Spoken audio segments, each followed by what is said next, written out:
Welcome Under the Moongate. I'm Erin Bagwell, a developing intuitive medium, awakening witch, and documentary filmmaker.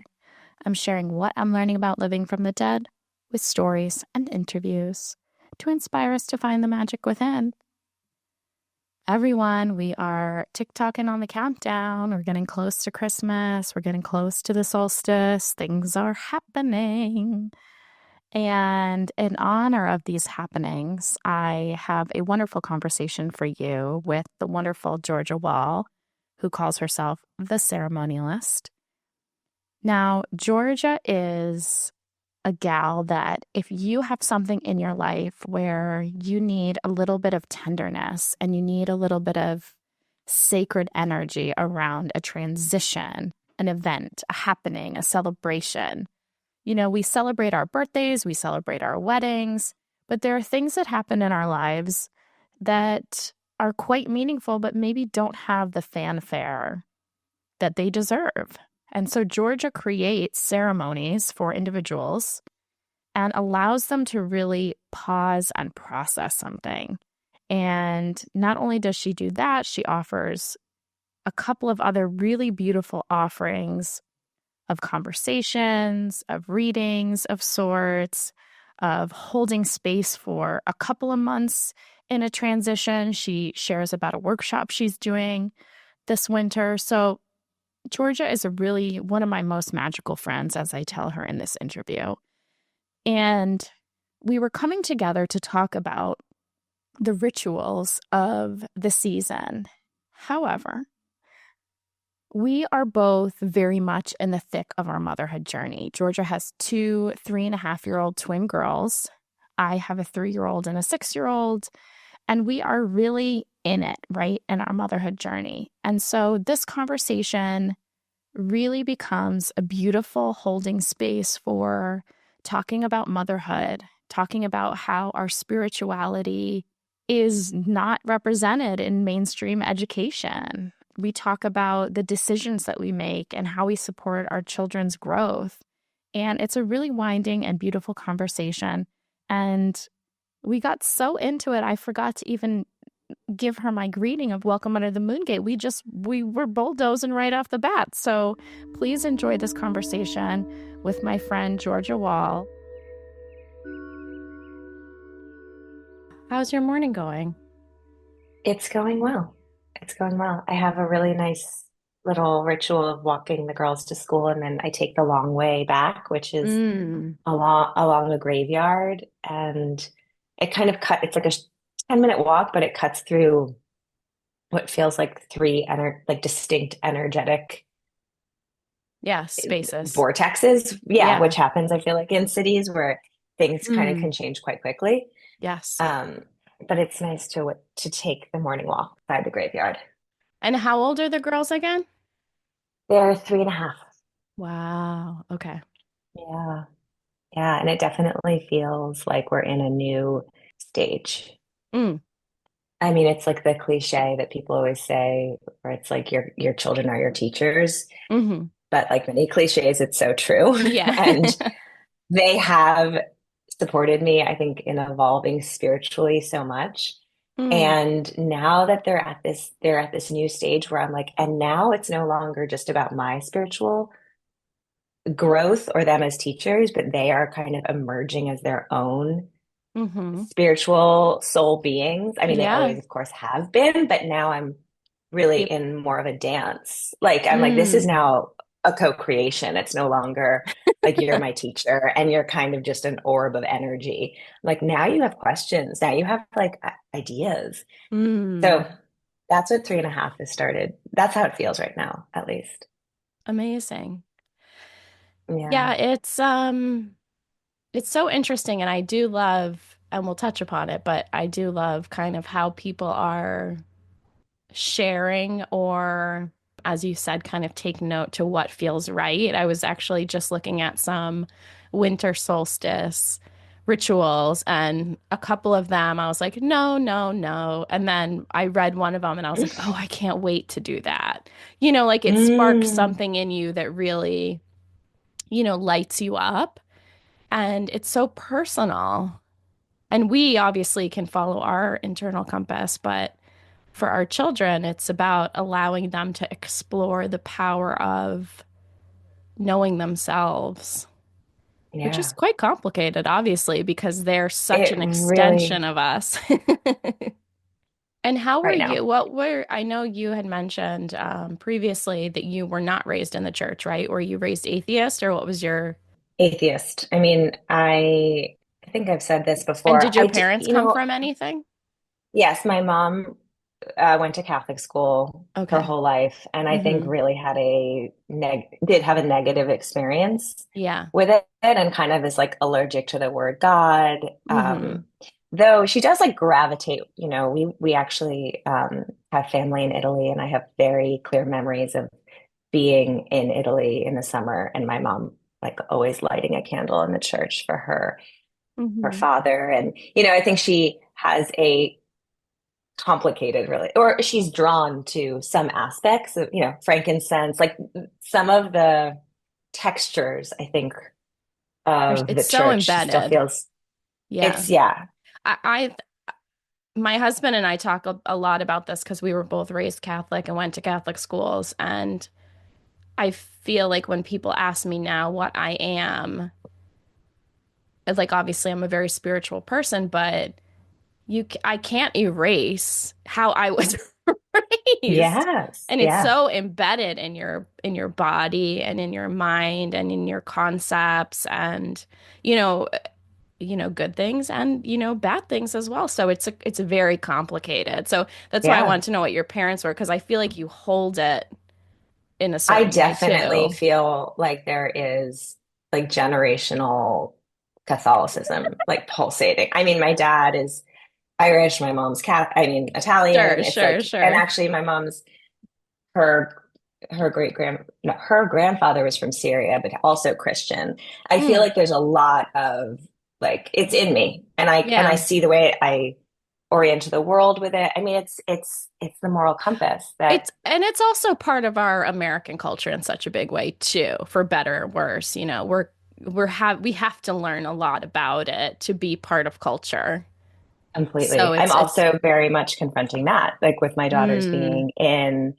This is their first year in the DOE, the Department of Education, like 3K. And I'm like, wow, there's a lot of Christmas stuff. Like mm, um, it's kind of a given, I mean, there's a little talk of Hanukkah, but the overculture is like Christmas. For me, I'm like, I'm trying to find my way, like with integrity, um, mm, and also saying yes to what is happening and also just what my girls are experiencing because it's no longer just my yes and no. It's like right. i'm I'm in charge of kind of at this point. I mean, they're only 3.5, and I'm sure they'll be bringing a lot to me in the next 10 to 30 years. Is this their But it first is year? interesting. Yeah. Is this their first year of being out of your hands? Okay. Yes. Yeah. I mean, they were in a program 2 days a week last year. Hmm. It was like run by an artist. It was like a very progressive space that definitely did not have the same level of like turkeys at Thanksgiving, like literally turkeys all over the building. It was really cute. All the kids got to like come take our turkey home and decorate it. But then like the Hmm. walls are just filled with turkeys. And I'm like, oh wow, Yeah. we're inside of something. And I was not raised with religion, but my mom was a progressive educator. I went to private school. I went to the school that she worked at. Hmm. So in some ways I feel like progressive education was a little bit of my like religion. Mm. And it was way like all of that stuff, holidays were way dialed back. I'd say like my half of my class growing up was Jewish too. So just to say that too, Yeah. growing up in New York City. But this is like kind of their first experience in such a mainstream space. And honestly, in terms of education, it's also in some ways my first experience. I mean, I taught in public schools as an art teacher, but this is my first time like being like my family being part of that. And Yes. so I will also just offer that I remember when Ginny, and I can't remember how old she was, but she started bringing home things that her classmates would say. and Hmm. do, and her mannerisms shifted a little bit. And I remember the feeling of, oh my God, she's not mine anymore. Like, I don't get to control every aspect of this being and keep it safe and keep it thoughtful. And I think that that period is very stressful as a parent, Yeah. obviously. But I will say that as you continue to attach to your children, I like to think that that your perspective and your care and your guidance end up winning out in the peer Yeah. pressure. But at Yeah. this time, when they're introduced to something very new, it's their job also to try on different identities Yeah. and to feel it Yeah. out a little bit. But I can say with confidence, especially with my oldest, like they do come back to you and you do become their Mm, center again. mm, But you do have to let them kind of be in the world, which is really, really painful. right. It is painful. And it's also like the beginning of the rest of my and their lives. I'm like, that is actually a really important skill, like you're saying, to go out in the world and try things on and, you Hmm. know, learn about all the characters and all the TV shows that other kids are watching and yeah, try it on, put it on, take it off. That's like what we do as I Hmm. mean, I'm still in the Yeah. process of doing that. It slows down, but it's how we come to know our inner self. It's like, does this integrate? How does this feel like integrating? Yes. And I do think it is, like you're saying, it actually has so much to do with my own desire for control. Hmm. I don't think control is a fair word, to be honest, because I think the way that nature has set up the birthing process is that we really, we share the same, cells for so many years, right, with our children. Mm. And we are, as mothers, we have to shed so much of ourselves and bring in so much of them into our consciousness. I almost think it's like a biological tool that we have to become obsessed with them, right? Or they're not going to Yeah. survive. And so I think it's very natural to go from this place where you're in 100% care to then when things start to etch away to feel like, wait a minute, am I not doing my job? Because this is how I'm Mm. supposed to do it, And Yeah. it's funny when I watch videos of Ginny, a video from a year ago, her voice is so different. And I Hmm. don't know every day as it's changing, right? You don't recognize those little shifts. But over a big span of time, it's like, wow, my gosh, it's so different. And I think letting go of control is quite similar, right? You Yeah. probably have been experiencing and practicing that with them. But Mm. then these big shifts happen and you're able to kind of step back, and go, oh, wow, they're moving Yeah. forward.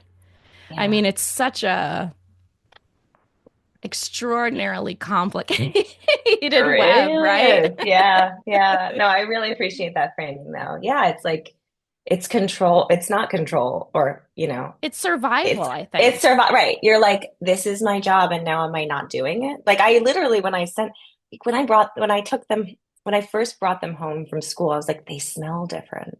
Like Mm. I literally Mhm. had this feeling of Yes. I've given them over to strangers. And Hmm. as much as I needed welcome and have really enjoyed the freedom of my 5 hours a day to be in my own interiority, it's like Sure. there is this feeling of like, have I done something wrong? Because now my children Mm. are with strangers, quote unquote. Of course, now it's like December. They have lovely teachers and they're making connections. I don't feel like these people are strangers, but there is, yeah, that kind of mammalian, like you just have this impulse, like, am I doing something wrong? Well, I feel like one of the disservices we've done to American mothers in specific is that the archetype of the American mother is that she mothers alone, right? And we Hmm. know from history that that is not how we've ever survived. So the Yeah. pressure that we put on ourselves to be everything and to do everything is really insane. And when we look back at our history and our tribes and our cultures that raised in community And then to be an American mother where you're with your kids for so many years by yourself, really, and then you Yeah. have to give them over. I mean, it is quite a jarring thing, but it's actually quite normalized, Yeah. and a part Yeah. of the development, and so amazing for them to get different perspectives and try on identities, as we said. But we Yeah. culturally are not set up structurally No. to ease a mother No. into that transition. I mean, that's why, you see so many of, I just saw a Kleenex commercial where, a mother's dropping the son off for the first time and she's crying. It's like we're the ones who are emotional in our detachment Yeah. because we don't get any Right. practice. Right. And we're feel It's so shame, true. as you said, that we're not Yeah. doing our jobs. All of a sudden, we're letting, other people do it. Is that this must be a problem when really Right. it's like how we've been raising children for since our species has been alive. Right. I mean, I always knew we shouldn't be raising kids in like isolation.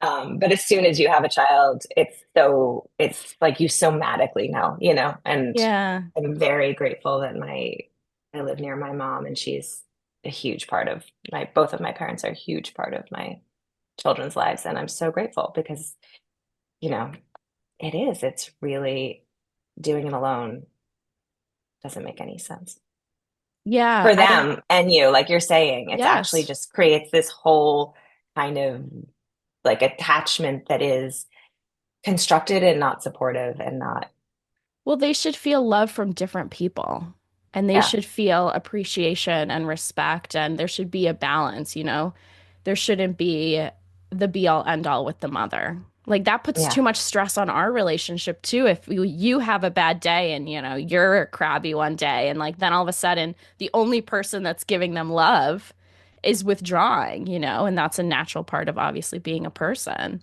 There's so much there. I yeah. spoke to a gal who used to work at Motherly, and one of the things she said to me, it's always stuck with me. She said the biggest mistake our generation made was moving away from their parents. Hmm. Hmm.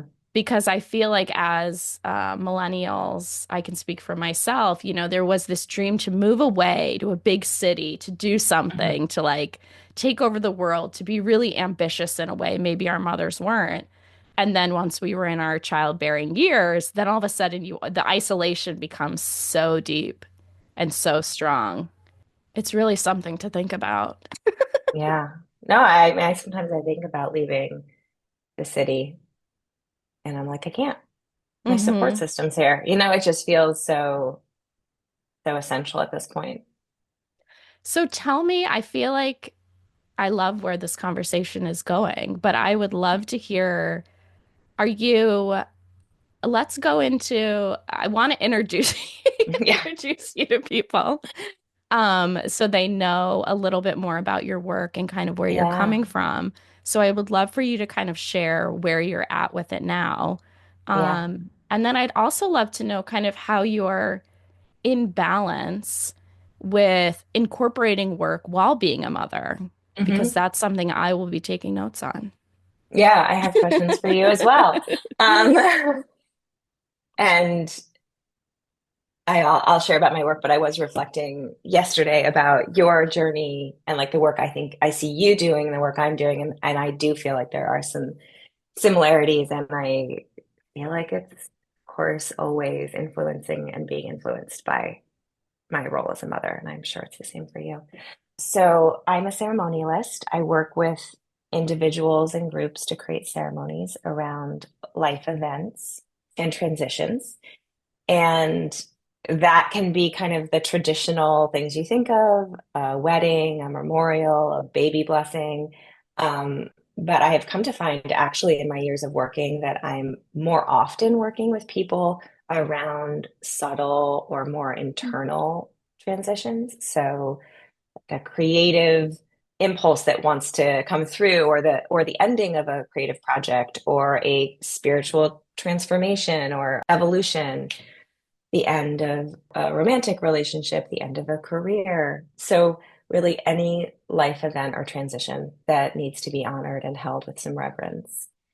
And in the past, I'd say like 2-ish years, and this is kind of where I feel this touches upon what we were just speaking about in our parenting. I have started to work with individuals in an ongoing way, and we're I call them ceremonial conversations, and it does feel like it is supporting people in coming to see their life force, their desires, their longings within the context of their own kind of spiritual orientation. Hmm. Discovering that this is where I also think it connects to your work, kind of discovering their own language of omens and symbols. And Mm. I feel like my role is really as a witness and a guide. And I also provide what I call poetic archives after the conversations that we have. And those are kind of blessing poems, maps of the conversation. They're usually multiple pages, and I trace the contours of the conversation, giving back fragments that the person has said, and putting the conversation and their life within the more mythic sense. And also, again, really listening for what their unique spiritual inroad is, or like Mhm. what is it that they're doing in their day-to-day life that is connected to soul's their soul contract, or like Yeah. however you want to frame it. And it's incredible. I mean, it's incredible to work with people because everyone is doing this work, quote unquote, or this practice, whether they're Mhm. conscious or unconscious in such different ways. But Sure. it's always present, and it's always so rich and Hmm. incredibly inspiring. So you're Because basically giving people a reading. yeah, kind of giving people a reading. Yes. Yeah. Of what you're witnessing and kind of their highest self. Yeah, Uh-huh. yeah. And in 2025, I've really formalized this, and I'm calling it ceremonial companionship. And I'm working with three people in 3-month containers to as a kind of intensive Mm, journey to love overlay on that. top of the journey that you're in life, whether that's like Mm. a very potent moment of transition, or, you're going through some kind of change. And so the first companionship starts in January and brings people to the spring equinox, and then there'll be another container for the spring to the solstice, and um, And let me just ongoing. interrupt So you for a second because I have been a yes. part of your ceremonies. And to this day, you know, when I did one for an end of the year creative like celebration, Mm, where you were to bring a yeah. piece of work that you had done and that you wanted to kind of honor, and I like your word of giving reverence to. And I had worked on year one for so many years. It was such a deeply personal film. It came out in the pandemic, and I never really got to I never walked a red carpet. At that point, I didn't do an in-person premiere. And I remember feeling really disconnected with the exchange of energy of letting it out into the world. And so I Hmm. signed up for your workshop, and it was such a deeply meaningful exchange and experience, not only because I got to so proudly share the work with another community of artists, but you led us through such a magical process of connecting and connecting to the art. And I think if people are feeling a little bit of tension around something they've done or something they want to do, joining something like this would be such a transformational experience. And I know that from doing it myself with you. Mm. Oh, and thank you for sharing that. Yeah, I think there are so many passages we go through, initiations, kind of like grief processes Mm, that are so subtle. I mean, they're so yes. huge for us, but so externally invisible or subtle. And I do think the power of being witnessed and holding space for yourself is what allows you to carry on. I mean, you've made art since that, like quite a bit of thing. I feel like you've been evolving as an artist since that workshop a few years ago, but I think it's like your own inner wisdom to say like, I need to give this thing actually some space. And I'm not going to ask maybe the like film world or some kind of quote unquote invisible void audience. I'm going to do Yeah. it for myself. Like I'm going to carry this project into a space that's sacred. I'm going to put it down, and I'm going to, really be in relationship with it in a way that feels like it's honoring all that had to come through me to create it. So I do feel like it's an important step in the creative journey and in a lot of journeys. And I do think we just in our culture, it's so like, Mm. let's get on to the next thing. And like if they quote unquote didn't like it, then like I gotta pivot, and it's like, whoa, whoa, whoa. And it's not just as you would know, it's like this project has threads to so much. I mean, it's connected. Any given project is connected to your family, your guides, your community, like Mm, everything else that you were doing in your life while you were making that project. And to hmm. dishonor the project is also, in some ways, I think, you know, cutting off your connection to all of the entities and time and energy Yeah. it took Well, I to have a make very it. superstitious relationship with art when I'm making it, and I feel like it's almost a separate entity and being, and I am in deep Yeah. communication with it from ideation to completion. And I did feel with that project that something was missing and that I needed to kind of have a Hmm. moment with her to kind of sort it out. So I was grateful for the opportunity.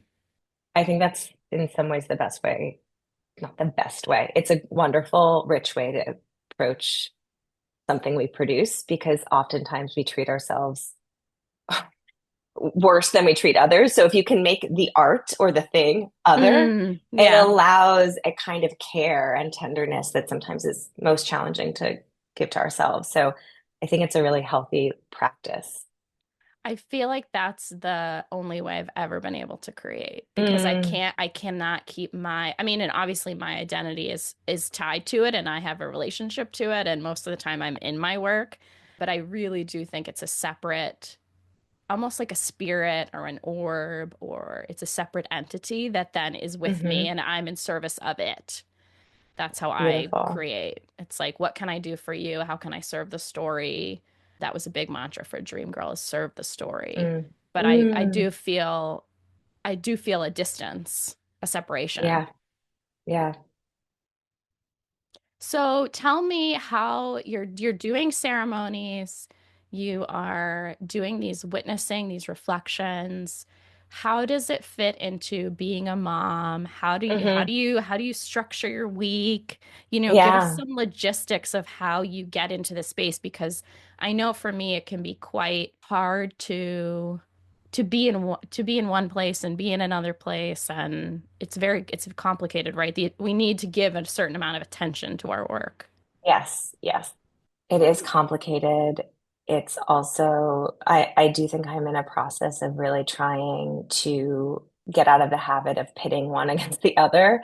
Because Mm, sometimes I'll be like deep inside of this exciting, like, I'm just on a different realm, yeah. thinking, and then I'm like, pick up my girls and it's just need after need. It's like so here on earth. It's like this Mm-hmm. bag of puffs wasn't opened correctly. And I'm like, Yeah. oh my God, please. Like I feel so claustrophobic. I feel so Mm, claustrophobic. I feel so like my connections to my interiority have been like severed. And I am now just like a bleeding, I'm like I don't know, I'm like just a fielding needs, at every mm-hmm. second. But I have, now that my life is in a little bit more balanced because my girls are in school 5 days a week from 8 to 2, I'm really seeing how motherhood and parenting these two, are they toddlers at 3.5? I don't know, these 3.5-year-olds supports me in being in my humanness. Like Mm, I get to be in this other realm, like this cerebral kind of esoteric soul realm. And then mm-hmm. I'm like, and now you're in your body. And now this has to do with like, and now time is very linear because there's a bedtime that you're working towards. And you have to feed these people and you have to wash this shit. And your back hurts because you just lifted them. Like you are a vessel. You have to feed the vessel. You have to feed these vessels. You have to make sure everyone's sleeping. You have to make sure everyone's clean. And Mm-hmm. it's like how it feels like the universe is saying, like, don't get ahead of yourself. Like you're still Mm, here. And this is also the spiritual work. And I know that, but mm. I'm feel like I'm in a process of really trying to live it in a different way. It's not, I don't like it as much. I mean, I love being a mother. I love like making art with my children. I love No, watching of them course, of play. I course. love bringing them to the graveyard, but I don't love It's this all the what that domestic. what you said about that severing. It's like it's so jarring to go from a very spiritual place to a very human place. And I was watching something on the internet that said, you don't have to live in your car to like have a spiritual journey. Like a lot of people, when they become open, they experience a level of psychosis or they think they're going crazy because they're viewing the world with a different lens, right? And it made me laugh because I was like, what mother in the world would would be able to go so spiritually, afloat that she Yeah. would, abandon her, life in that way. Like we are so grounded. Like this is such an anchor for us, to be Yeah. forced to be in the present and the physical and and no judgment towards people who explore and, get to go on that folly of figuring Yeah. out themselves spiritually and, walk the woods with nothing. Like, God bless. But for us, the responsibilities are so heavy that that wouldn't be an option, right? Right, You know? right. And So, in some ways, I did walk the woods. I had some mm, walking the woods chapters, tell I would me. say. Well, some woods that I walked, I spent like 7 weeks in India. I did my yoga teacher training in India. Um, I did like the 10-day silent Vipassana retreat. Mm, A number of years ago, I walked the Camino de Santiago in Spain. I mean, these are some of the woods I feel like I experienced pre-motherhood, and they were different kinds of teachers for sure. And I do think like what I'm doing now, and I think what you're probably doing, it is like figuring out the on and off ramp between these different realms and like getting really good at like going back and forth. And now with my children, it's like, Summer's like, can you please like tie this doll's dress a certain way? And then, yesterday she was like, can you teach me how to pray? So I'm also fielding their channel. I'm like, whoa, like I don't know what's going to come out of their mouth, oh my and gosh, how lovely. they're also in that. I mean, they're also human and spirit. And Mm-hmm. again, I think I'm starting to have to be in relationship to those questions. They're talking a lot about death. Mm. Um, they're asking a lot of questions. And so I imagine in the years to come, it's going to be about also supporting them in that. What are they saying about death? Well, I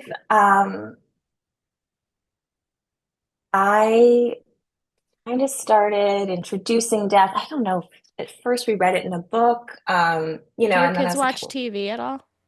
they do, they Okay. do. Yes, they do. Trying to see. They also love like last night we were listening to the story. Alfie, Alfie is the name of the character. It's like this odd British strange that the things that these kids like. I don't know. They love Alfie. Anyways, Alfie, there is a cat that dies, and we were listening to the story last night, and Mm. I'm realizing like, oh, this is actually coming in a lot of ways. But I also Yes, have been yeah. trying to be open to it, thinking like, if we lived, 1,000 years ago, and we were living in a small community, they probably would have already experienced someone in proximity to Dying. them Yeah. dying. They probably also would have like seen a birth, but we're in these little like, Right. again, the way we do American family. bubbles. Yeah, American bubbles where it's like they actually haven't experienced anyone they love passing or anyone they know even. Um, and so I'm like, okay, how do we normalize this? Like I did kind of intentionally talk about the season changing, the leaves dying. You also realize like my computer's dead. Like we're constantly using language of my phone's Interesting. dying. Yeah.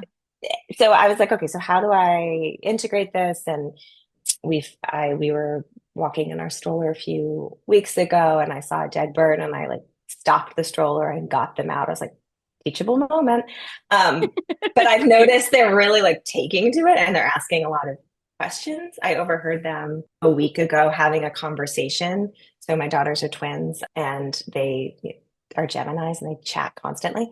And they were having this really interesting conversation where they were essentially choreographing their death. They were like, let's die together. Like, let's try to die Mm. at the same time. And they Mm-hmm. were having this conversation. So it's like they're thinking about death, they're thinking about the when of death. They have yet to ask what happens when you die, where you Mm-hmm. go. But Summer the other night had her first kind of reckoning where she was in lying in bed and just said something. Well, she didn't want to tell me, but I got it out of her, and she was contemplating my death and just like, I'm really sad that you're not going to be here forever. Mm. And so again, this goes back to the question of like in my work with people, I And feel what do like you my say in that moment? What do you oh say when your gosh, daughter says? good question. I'm like, this is where I really do wish I was a practicing something. And I could be like, this is what happens. This Hmm. is what I've been taught, and this is what I believe. But I don't actually have that kind of belief system. So I said, I will die when I'm very, very old, but I will always be a part of you.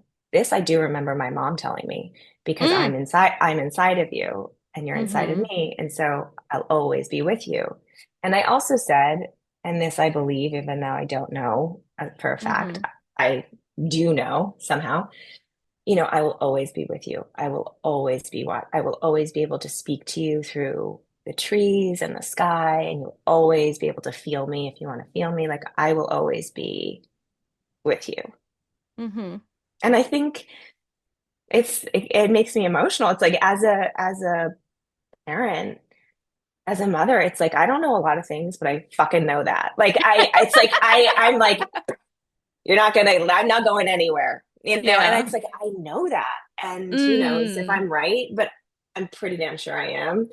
And I Yeah. could say that with confidence, like, you're not getting rid of me. Like, I love believe that. me, I will be with you. And also, it's like this question of how do I really make her feel held and supported in the way that I do think children who are raised with a specific faith maybe hopefully get to feel? How do I do that without giving her like a dogmatic, like a prescription of this Hmm. is what happens? Because that's not how I orient. And it's I also not how like yeah, that's not how I work. That's not how I work, or that's Well, not how I I would think. say that I don't think, there is 1,000%, perfect silver bullet for this conversation. Also, if you were raised Catholic, like the idea of heaven doesn't make any sense.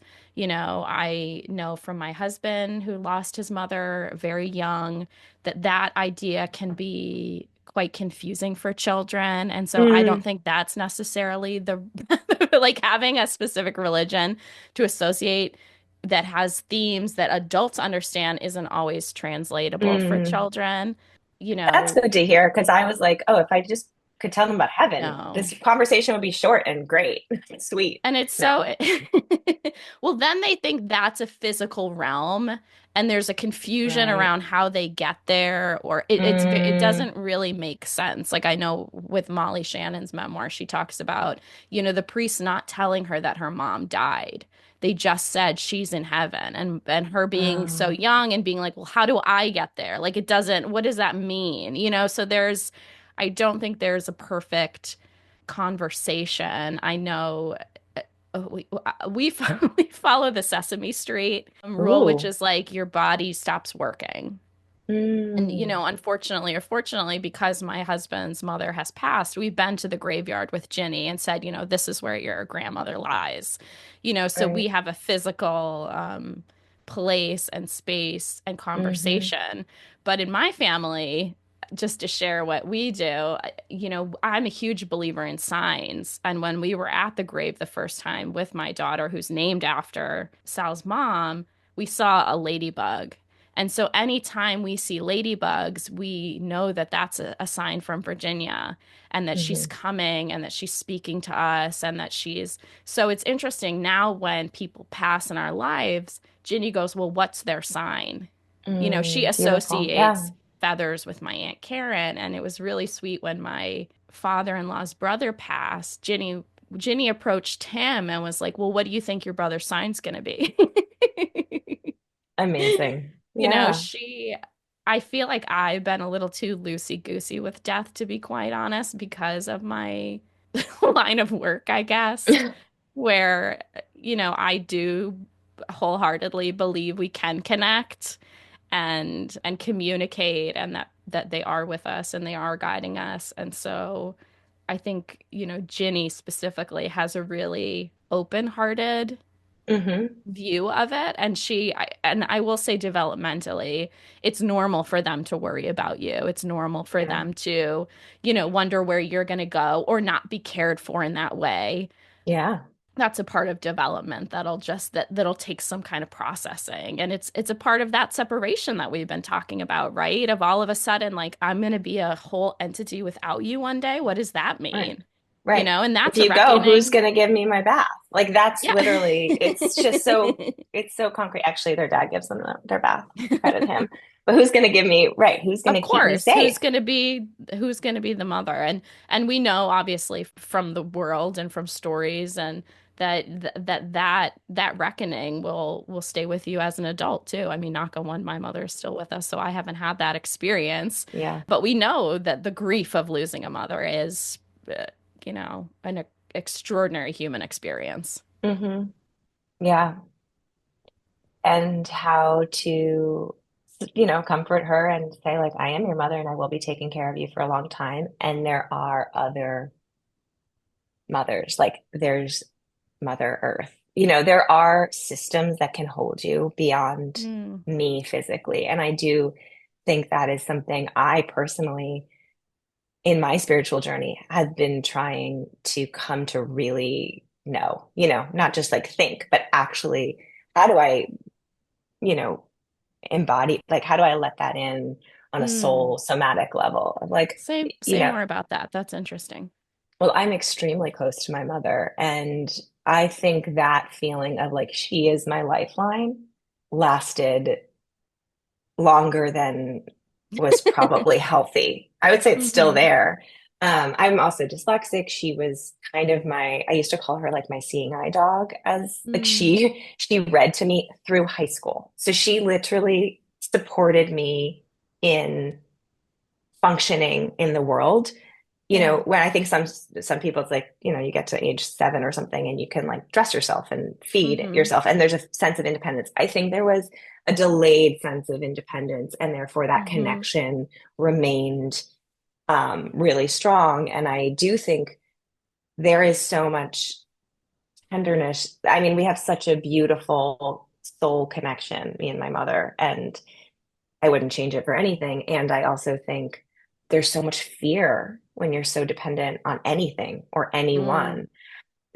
Being spiritually grounded is finding the unconditional ways in which you can belong and be held and be strong and be free, because it's something inside of you that connects you to the universe that can't be taken, that cannot die, that under no conditions can falter. I don't want to shirk my responsibilities as a mother. Small children, but I am also like, this is something I really want to instill in them because I do think it is the, and I think it's like the medicine that a lot of us need at this point in time. Like, is that feeling, and sometimes even like you're saying, organized religion doesn't do it because it is conditional. If you do X, Y, and Z, you're no longer safe. You're no longer yeah. going to heaven. It's very So binary. it's, yeah, very binary. Or, I think we're severed from our sense of worth and belonging. There's Mm. probably so many reasons for that, but I see how I I mean, I would say again, I came from a really loving home. I felt like I was extremely resourced in many, many ways, and still that like existential sense of not feeling fully held, not feeling fully safe or connected was present. Mm. And obviously, I can't save my children from feeling that, but I do want to be attuned to it because I think in kind of our modern world, it's really common. Do you think that's a universal disconnection of feeling unworthy, or do you think that everyone has an individual path that they've got to walk? Because this is something I think about a lot with my, history of mental health and depression. I'm very Hmm. attuned to how we talk about feelings in our house. But Sal and I have had this conversation where it's like, well, I don't know what her journey is going to be or what her Yeah. burden in her life is going to be. So like I might be instilling this stuff that just goes right over her head because she doesn't experience it. Yes. It's so interesting we're not, it's almost like we're given a destination, but we're not given the map. And so Hmm. we're just trying to kind of figure out if we're going in the right direction. Definitely. I think it is. I mean, sadly, I think it is true. And I've over and over and not over and over in the last 3 years, I'm like, okay, whatever I'm oriented to and kind of like bracing myself for with parenting, like this is going to be the problem. She's going to get to school and X, Y, and Z is going to happen. It's always a different thing I didn't think about. Yeah. It's like, because they're not us, because it's not, their journey Hmm. is different. You're like, okay, it's going to be really hard when they X, Y, and Z, and it's like totally fine. And then 2 weeks later, it's this thing that you had no idea was going to be challenging for them. And so I do think it's like really being in a kind of humble position of listening. I mean, it feels to me like how am I really attuning myself to Mm. meet my child, and this is the mantra I've been using: protect but don't project. Hmm. So it's like my job is to protect my children at this stage from certain things, to keep them safe and held. And I need to constantly be checking myself as to when I'm projecting my own narrative, my own fears, my own anxieties, because it's not, they have their own. Yeah. You know what we do in my house that's even scarier?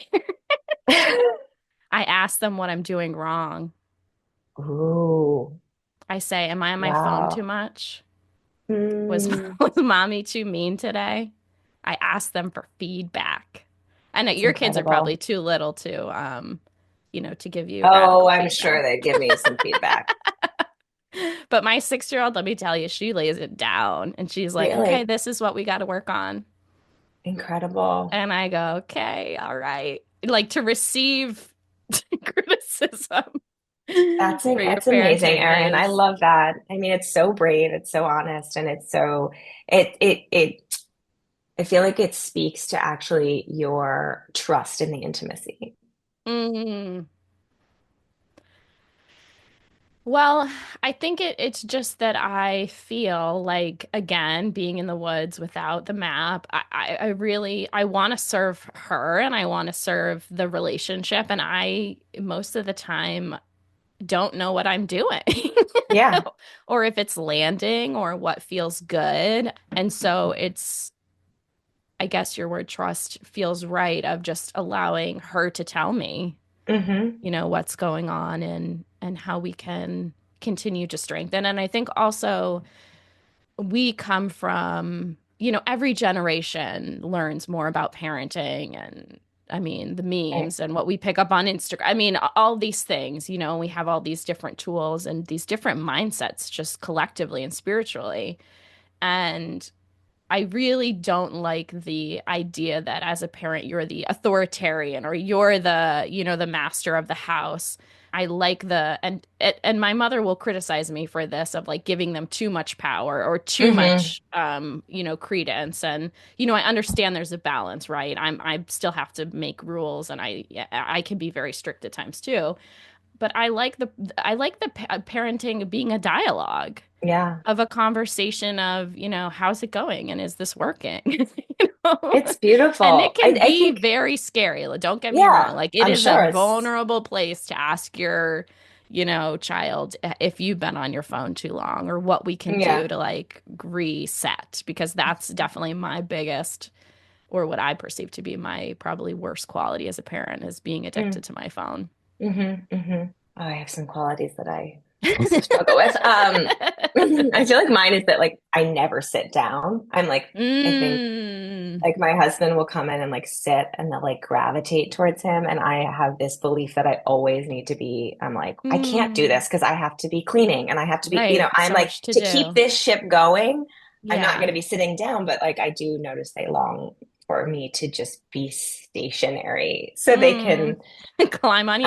yeah, basically, give me criticism, give me feedback. But I also just want to say, I think that that question is so beautiful because it models a kind of intimacy where there is space for conflict. And I do think that that's Mm. also like really hard to do in parenting because there is this feeling of like if I give an inch, like things are going to get, if Yeah.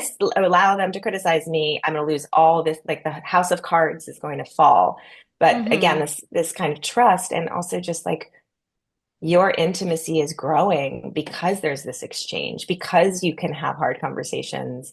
You're not waiting until she's like 16 and tells you all the things you did wrong. And then you're like, oh gosh, now I have to, this is a hard conversation. It's like you're building that muscle and modeling that that is actually what intimacy is. I mean, we do it with Hmm. ideally, you're doing it with your partner. So why wouldn't you do it with your children?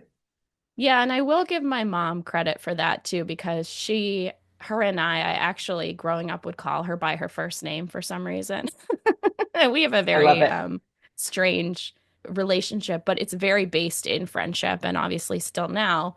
But I've always admired her ability to lead, but also carve out these really extreme etches of vulnerability.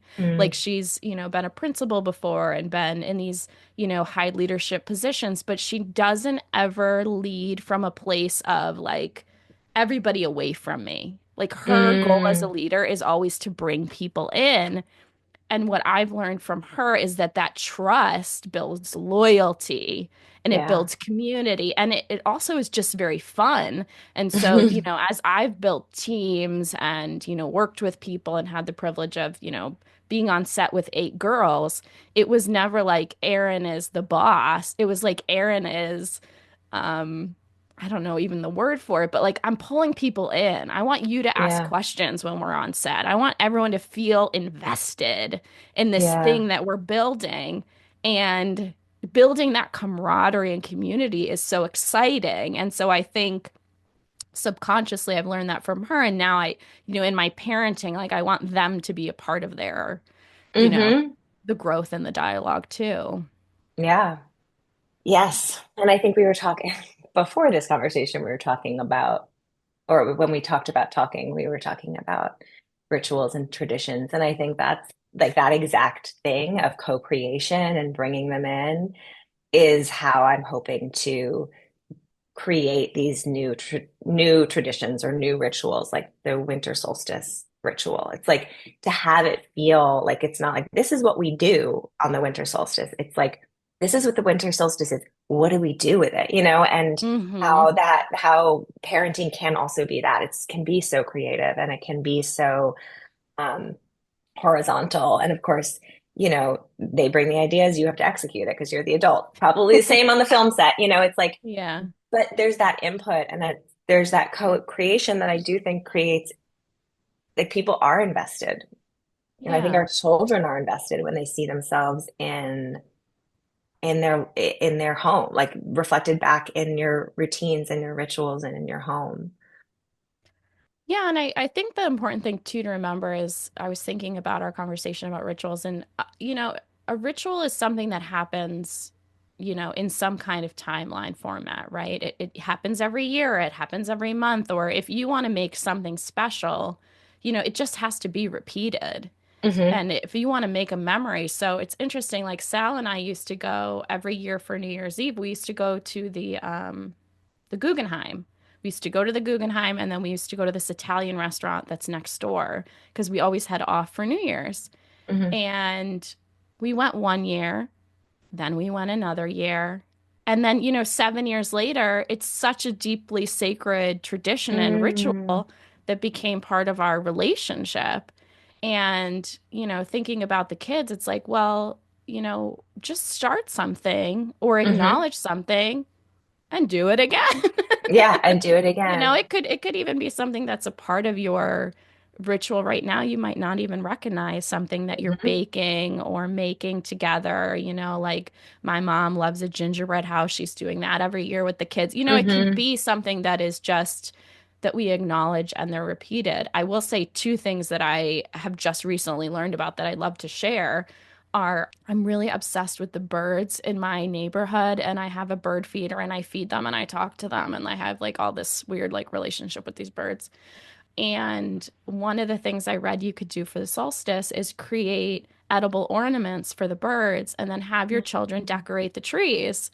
And, my kids love our birds. We name them. And so, what a fun thing and an easy thing for us to do of like, yeah, let's just take this tradition a little further. Every year we Yeah. make these beautiful ornaments. It could be a little celebration and we could, eat treats while we do it. But that's easy breezy. And then the other thing that I thought was really cool that I was talking to Sal about is because it's the darkest and longest night of the year before the sun starts to shift back into the spring zone, you could turn all the lights off in your house. And when it Mm, gets dark, keep it dark and just do everything by mm, candlelight that night, which I thought was kind of an that's easy, so, yes. beautiful, like, I love the idea of us just like tiptoeing around the house Yeah. and kind of honoring the I love darkness. that. I feel actually feeling it, like letting yourself Yeah. feel it. That's so Yeah. simple. I love that one. Yeah, and it's so cool to watch kids. I mean, I'm thinking a lot more about ritual and tradition because children, like my kids are learning about time. They're beginning to Mm, really understand the passage of time and they are on like a pagan tip because like they're actually think like, before you understand what Monday, Tuesday, Wednesday, Thursday are, you understand the seasons and you begin, it's like there, mm. it's like I'm seeing how the human orients to time before they're Yeah. given the clock and the calendar. It's through seasons and it's through ritual. I mean, it's through Hmm. like, oh, I remember this from this time last year. Like the gingerbread Yes. house is its own clock. Right. And, that's so has so it's so rich to kind of be able to relearn time um through gestures of intention. Yeah. I feel that too. I feel like as a kid, it was definitely, you understood the seasons. That was a beautiful way of understanding time. Yeah. I feel like we went in so many fun directions. I Yeah. didn't even welcome you under the moon gate because we just Uh, got right into we were, it. I like immediately am looking, I was looking at your moon the whole time behind your left shoulder. So I feel very in the moon. It's like the moon cave, the moon gate. Yes, yeah. It's my little Hubble under the earth, Yes, I love it. I love my it. underground garden. Yeah, we did go into so many. I don't even know what we talked about. We talked about a lot. Well, you'll have to come back. We'll have to do more conversations about ceremonies and rituals. There's Yeah, so much to yeah. discuss. We couldn't do it in just an No, we hour. couldn't. I also let someday get our girls together. I want to have like Yes. a daughter's we'll do some ritual. We'll go to the moon gate. I would love my Fabulous. daughters to come. Oh, Playgrounds. yes. It's so magical, like in the end of July when things are just kind of in the Mm, breeze and you can mm, almost see like the snow of spring. It's yeah, really beautiful back there. I'd love to set the girls up with like a tea party in front of it. It's a real amazing. moment. It sounds like it. Count me in. Count them in. How can our audience support you? How can they find you? My website is probably the easiest way with the most information. Um, theceremonialist.earth. I'll put it all in the And show notes. that's also my Instagram handle. And I think that's the easiest way. Yeah, this new companionship offering is kind of what I'm focused on right now. Of course, I'm still doing all the larger ceremonies and personal ceremonies. My spring slots are taken, but there'll be new slots in March opening up for folks who are Amazing. interested. And I'm I love always that. happy to do like 15-minute calls with people. I love to just meet people, and I do think it's a good opportunity to kind of have an energy check. And so Mm. whoever's listening to this has heard me babble on for an hour, so now they kind of know who I am. But I want to know who you are. So that's I would say always happy for folks to reach out. Amazing. Well, I feel like you're one of my most magical friends, and I'm so glad to I know feel the same you way about you. and to get into these conversations and to just kind of explore with you. And I'm going to be thinking about what you said or what you reminded me of being the witness because I Mhm. think so much of what we've lost with social media and with having kind of an online presence, which is just a part of our world, is that feeling of being truly witnessed and looked in the Mhm. eyes and understood. And it's making me reflect a lot about my work. So thank you for that. Yeah, you're welcome. Well, So thank you. nice to speak with you. And thanks for being under the moon gate. Thank you, Erin.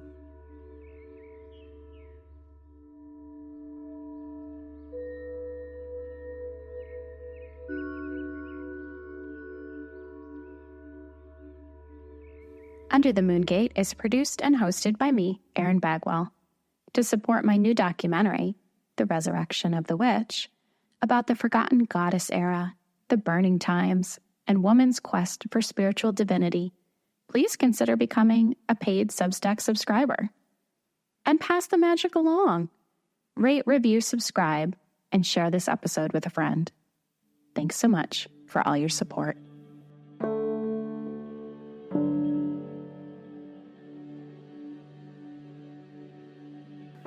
Greetings! I have a special announcement just for you.